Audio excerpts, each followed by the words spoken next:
Ito nga pala yung kaganapan kahapon. So tara, samahan nyo kami kung paano namin hinuli itong mga isda. Let's go! At yun, syempre andito na kami at nagtulong-tulungan na aming tatlong mailusong yung bangka dun sa dagat para makarating na kami kung saan yung destination na dapat naming pagkakawilan. Ayan, so tatlo kami dyan and maya aalis yung bayaw natin isa para iwan kami. Pero kaya naman yan. Dahil mag-alang naman tong bangka na to dahil favor naman to. Okay, so yun, pinakuha na nga natin yung mga damit na kakailanganin. Siyempre, tubig, bag, kung ano pa na pwedeng dalhin doon nang hindi na tayo magkaroon ng hassle pa. And yun, prepare namin para makalis na kami. So, yun. Thank you. Kapalan nyo kami. And yung papunta na nga po pala kami sa destination namin pupuntahan para sa aming pagkakawilan. And meron po kinakausap dito si Boss Ian Marquez na ating kakilala dyan. Si Maedmon. Yon, dito na tayo guys. Ay. What? Ay, nakay guys. Di pala guys. Oo. Simulan tayo.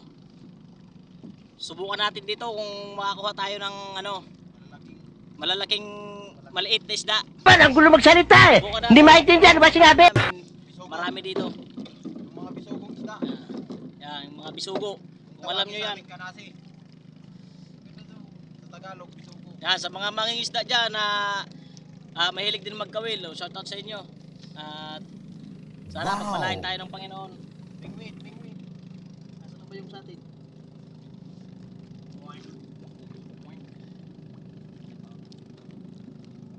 Unang daw. Yan, susubukan na. Oh. Susubukan natin mga kadagat. What? Subukan natin yan. Yan yung dalawa. Malayo, mga lumot-lumot. Sana pagpalain tayo ha. Sabit. Dahil nakaano.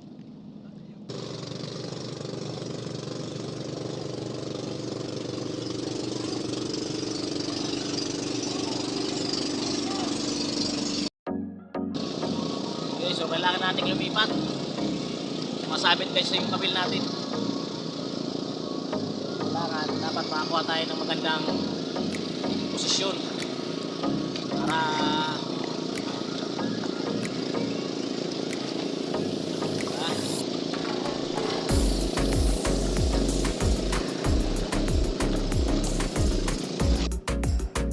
nalipat na tayo. Dito na tayo sa nandito na tayo sa dagat. Tayo, susubukan natin dito. Siguro ito na yung final spot natin. Wow. Daaga baka siyansihin ko yung gilagid mo dyan. Subukan natin dito kung ano yung kapalaran natin dito. So, tara. Shout out.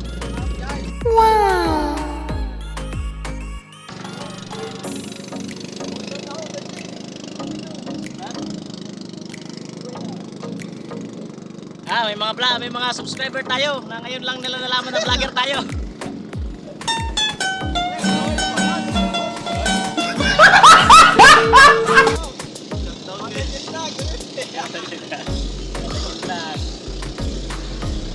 Madanang kitag ni.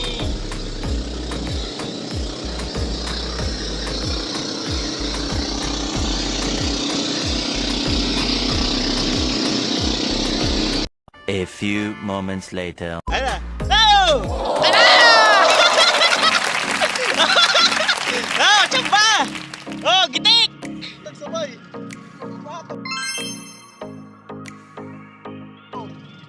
Sigaras. Sigaras.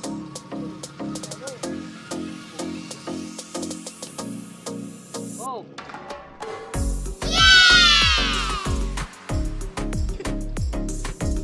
Good. Ay, hanapin ninyo ang taong ito. At hulihin.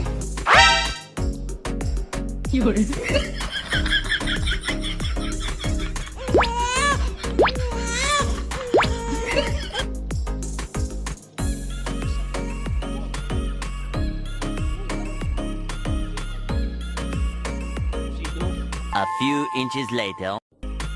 Yan, nakahuli na naman si... Yan! Bakul. Oy! pakol. Oh, dito sa Mandog, pakol. Oh, mga padiho. Baby. Ayos, ayos. May awang Diyos. Oh. Oh, guys, gitik. Laging gitik, may mood. Yun.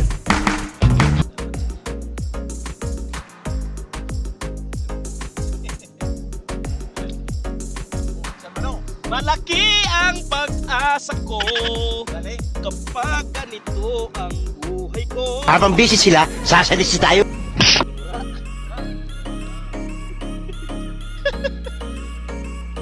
Ya, tama. Kana naman, Dio.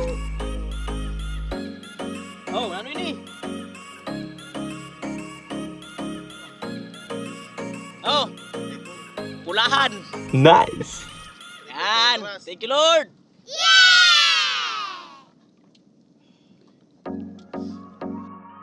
Gitik na naman.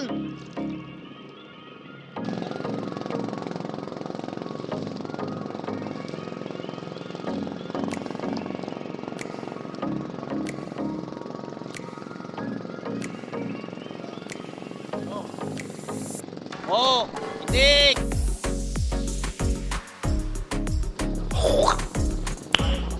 Nice. Naniwala na ako.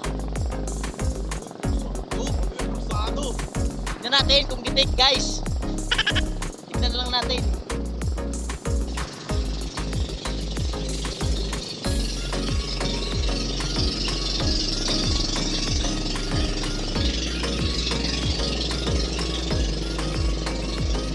Guys!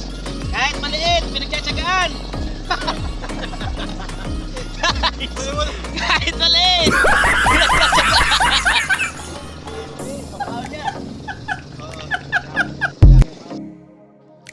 Itik na naman!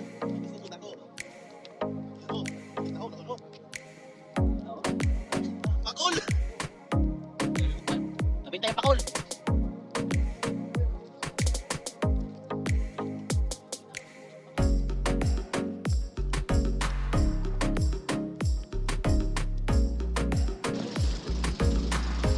Tayo, lipat! Tuko natin sa ibang spot. Makakuha tayo.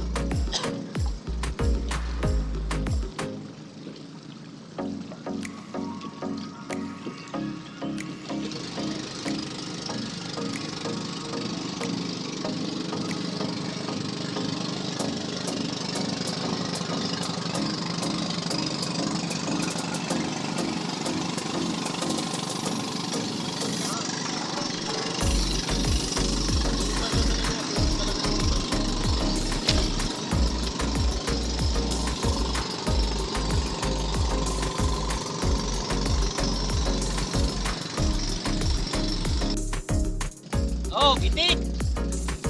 Gitik na naman! Nice.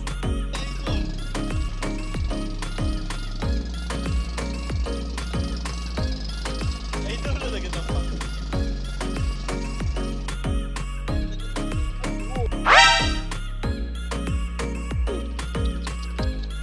Oh, gitik! Oh.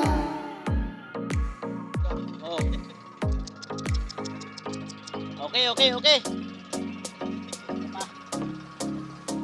Bukas sana yun eh. Buwa ko ta.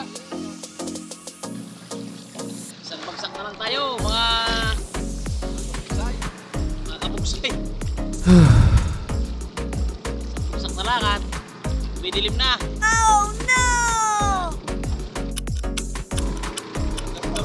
Araw.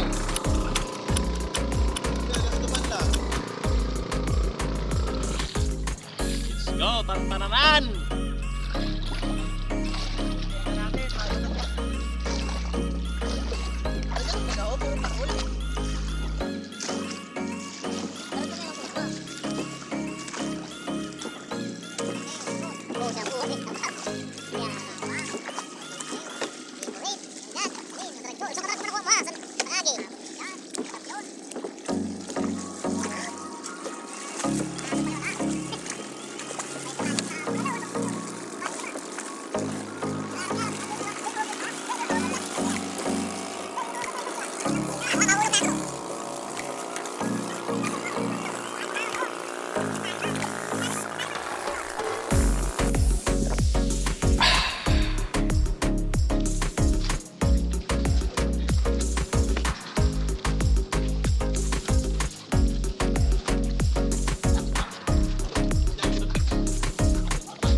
And yun, pauwi na rin kami dito. And tingnan nyo naman, pagmasdan nyo yung karagatan, napakasarap pagbasdan kapag ganito yung sitwasyon ng karagatan, hindi maalon. Hindi masyado siyang hassle pagka balsalag yung gamit mo. Napakasarap sumakay sa bangka ng ganyan, dahan-dahan ka lang. Kahit tandaanin mo, napakasarap talaga dahil napakagandang pabasdan ng karagatan pag ganito yung kalamidad. So, napakasarap talaga. Solid, napakasolid. So, sa mga gustong maligo sa dagat, kapag ganito, talagang mag-enjoy ka. Lalo kung mamimimit lang kayo, kakawil kayo, pana, masarap. And yun, eksaktong nadaanan namin yung barko. Ayan. So, shoutout nga pala sa mga pasahero dyan. Ingat sa biyahe hanggang pauwi. Bye! Yung uwi na kami dyan.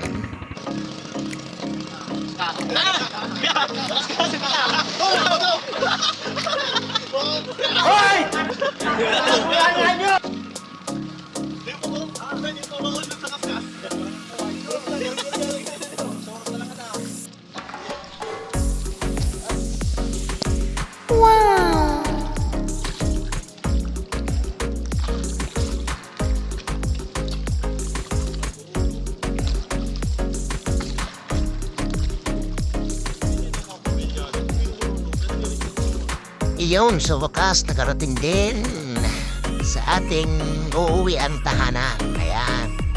Thank you, Lord. Thank you sa mapayapang pagpalaot. Thank you sa biyayang ibinigay. Napakabuti ng Diyos. Talagang ibinigay niya ang lahat. Okay? Ayan. Dito na tayo. So, tadahan-dahanan nating iangat dito yung bangka. Pagtutulog-tulungan namin tatlo. Then, nandito na, iangat na namin yung bangka. And pasensya na pala kayo, medyo malabo yung camera natin kasi wala pa tayong magandang camera. Tsaka muna tayo sa cellphone. Darating din tayo sa kanyang sitwasyon. And, ayan, so abangan nyo. At iangat na namin yung bangka at kunin na natin yung mga nahuli nating isda.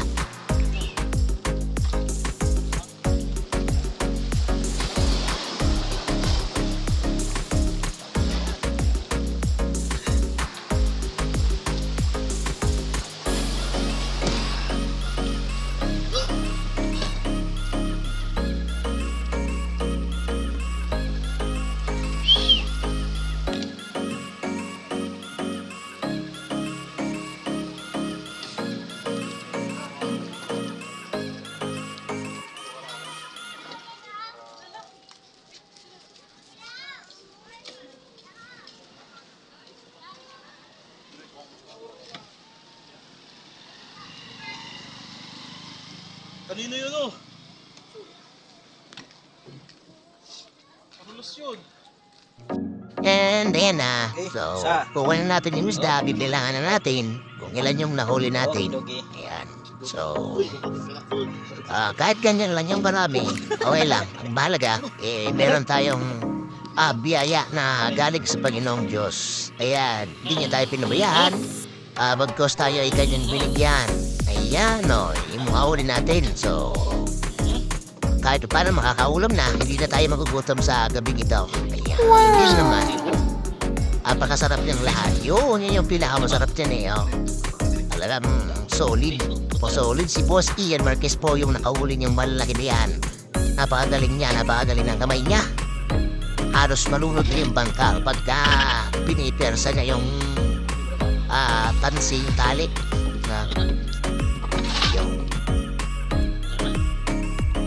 Okay, ano tiron, kuha.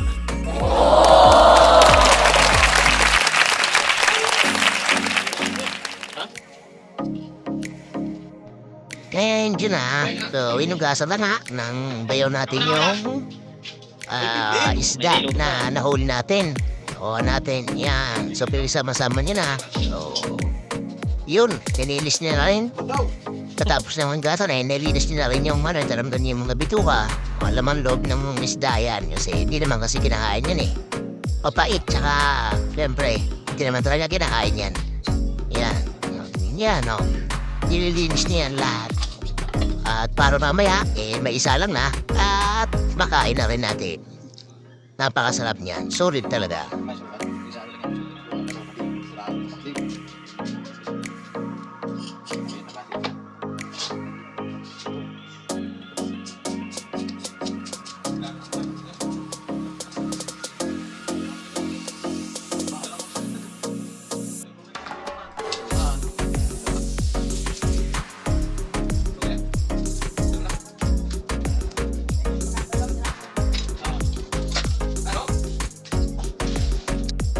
And yun, ready to cook na ang isdang nahuli natin sa pangangawil.